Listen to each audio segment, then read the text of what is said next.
ამ რამდენიმე დღის წინ დედაქალაქში კერძოდ მარჯანიშვილის სახელობის თეატრში გაიმართა ქართული ცეკვის რაინდის საჭარის ავტონომიური რესპუბლიკის დამსახურებული არტისტისა და ღირსების ორდენის კავალერის ზაურ ლაზიშვილის ხსოვნის საღამო. ქორეოგრაფ პედაგოგის ზაურ ლაზიშვილის ხსოვნის საღამო საქართველოს ქორეოგრაფიის ეროვნული ცენტრის ორგანიზებით გაიმართა, რომლის თავკაციც ბათუმელი ზაზა მჟავანაძე გახლავთ.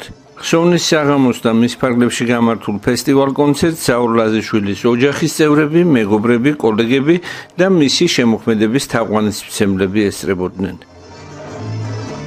რასაც ილია მეორე ჩვენი დიდი პატრიარქი ბრძანებდა და მოგვიწოდებდა თუ როგორ უნდა გვეცხოვრა ამ ქვეყანაზე, როგორ უნდა ვიცხოვროთ.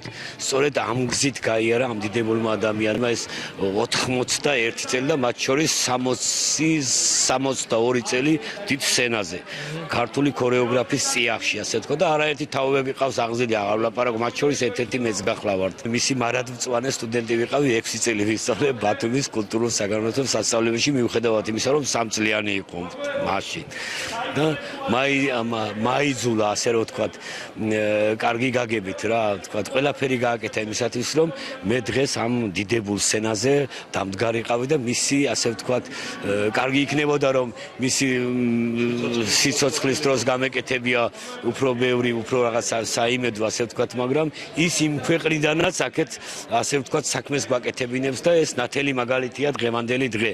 განსაკუთრებული მადლობა მინდა უთხრა დღევანდელი დღეს მონაწილე ანსამბლებს, რომ ამ საღამოში ჩაერთნენ. მიუხედავად გამეორდები გუშინდელი დღისა. ძირითადად, ასე იგი ჩართული არიან მის მიერ აღზრდილი მოსწავლეები, მოცეკვავები, ასე რომ ვთქვათ, დღეს ქორეოგრაფად შემდგარი 80% ძირითადად ამით მოისაზღვრება დღეს და მე მადლობას ვუხდი მშობლებს, ანსამბლის ხელმძღვანელებს, ყველას აბსოლუტურად ამ დიდებულ შენობას, თეატრს, რომ ამ შესანიშნავი ადამიანის, ასე ვთქვათ, საღამოს ჩასატარებლისათვის გამოგვიყეს ეს და დიდი შეღავათით რასაკვირველია. განსაკუთრებული მადლობა კიდევ ერთხელ ქალაქ თბილისის მერიას, რომ ყოველთვის ხარში გვიდგას, კარგი ნებისმიერ კარგ წამოწყებულ საქმის წიაღში ჩვენთან ერთადაა და მე ეს მახარებს.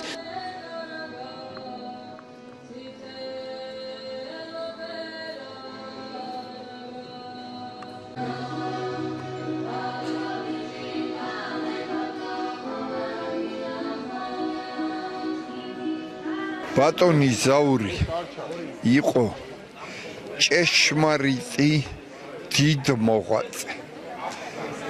მოღვაწე იყო იმის გამო, რომ კი არ ურყვნიდა იერს და სახეს ქართულ ცეკვას.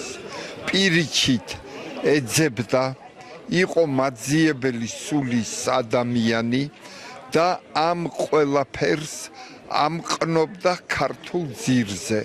ეროვნული მოღვაწე იყო, თაობები გაზარდა და რაც თავარია, მისი ნამოწაფარნი ისევე სწორად ასწავლიან ქართულ ცეკვას, როგორც ამას ასწავლიდა ზაურ ლაზიშვილი.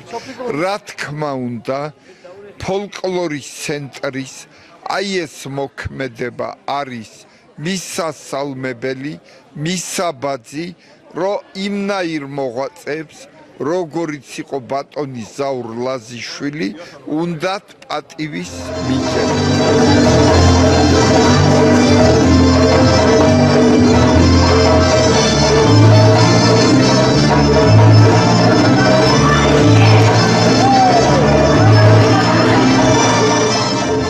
ეს გახლდათ გადაცემა ჟურნალისტის ღიურები, ამით ჩვენი გადაცემა დასრულდა მეგობრებო, დროებით მომავალ შეხვედრამდე გემშვიდობებით.